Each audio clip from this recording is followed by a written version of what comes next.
Paradise સિનેમાના box fire પ્રમાણપત્ર મામલે કમિશનરના મોટા ખુલાસા. શું આ કૃત્યમાં કોઈ મોટા નેતાના 2 હાથ કે 4 હાથ છે ખરા? પોરબંદર મહાનગરપાલિકા પેરેડાઇઝ સિનેમાને લઈ આજે પણ ગોળ જવાબ આપ્યા. ફાઇલ હજુ મળી ન હોવાનો કમિશનરે ખુલાસો કર્યો. બાંધકામમાં માર્જિન નહીં હોય તો કાર્યવાહી કરશું. પરફોર્મન્સ લાયસન્સ આવશે તો સિનેમા ગણી શકાય. આવા ગોળ જવાબ કમિશનરે આપ્યા.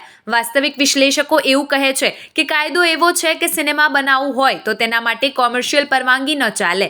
સિનેમા કે કોમર્શિયલ બાંધકામ કરવું હોય તો બિલ્ડિંગની ફરતે બાજુ જગ્યા છોડવી પડે. પરંતુ જિગ્નેશ કારિયાએ કરેલ બાંધકામમાં પાછળની બાજુ કોઈ પણ જગ્યા છોડેલ નથી. જો કોઈ ઘટના બને તો રહેણાંક વિસ્તારના લોકોને મોટી મુશ્કેલીને જાનમાલને નુકસાન થવાની પણ ભીતિ છે.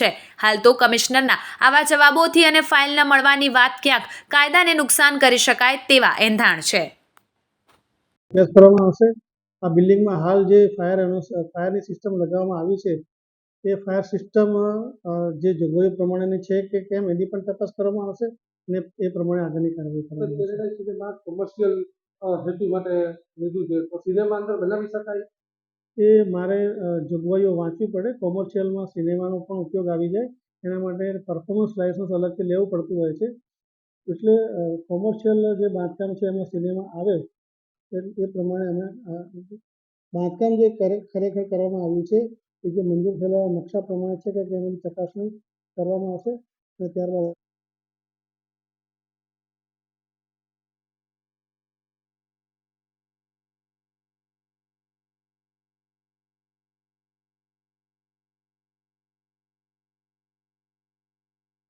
અમારી મંજૂરીમાં મૂકવામાં આવતું હોય છે.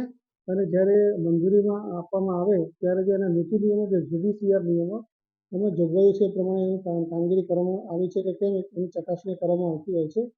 ફરીથી આ બાબતે ચકાસણી કરીને આગળ એના પરમિશન માટેની કાર્યવાહી કરવામાં આવશે. પાછળની સાઈડ જગ્યા મૂકવામાં આવતી એવી રેસિડેન્ટ વિસ્તાર છે ત્યાં દિવાલ ટુ દિવાલ માર્જિન ભંગ હશે તો એની પણ અમે ચકાસણી કરીને કાર્યવાહી કરીશું.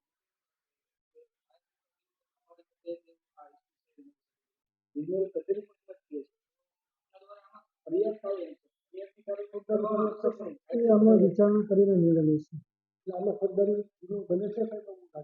મારે હું ચકાસણી આખરી થાય ત્યારબાદ હું કહી શકું કે આમ ફોજદારી ગુનો બને છે કે નથી બનતો એ પ્રમાણે નિર્ણય કરવાનો છે. ખાસ તો કર્મચારીએ આપેલી છે કે તમારા જેલમાં કોઈ વસ્તુ આવી છે. જ્યારે ડોક્યુમેન્ટ રજૂ થયું છે એ ડોક્યુમેન્ટમાં કોની સહી છે એ મારે તપાસ કરાવવી પડે અને કર્મચારીને મારે પૂછપરછ કરવી પડે, નોટિસ આપીને ખુલાસો મેળવવો પડે કે એમના દ્વારા આવી કોઈ પ્રમાણપત્ર ઇસ્યુ કરવામાં આવેલું છે કે કેમ. એમને જવાબ મળે ત્યાર પછી નિર્ણય થઈ શકે કે આ ડોક્યુમેન્ટ કોર્ટ છે એ બનાવટી ઊભું કરવામાં આવેલું છે. ફાઇલ શોધવાની કામગીરી ચાલુ છે. એટલે અત્યારે મનપાના હાથમાં ફાઇલ નથી શોધવાની કામગીરી ચાલુ છે. એટલે કચેરી વાત છે કે બહાર નીકળી ગઈ છે એ તો હવે શોધ્યા પછી મને ખબર પડી.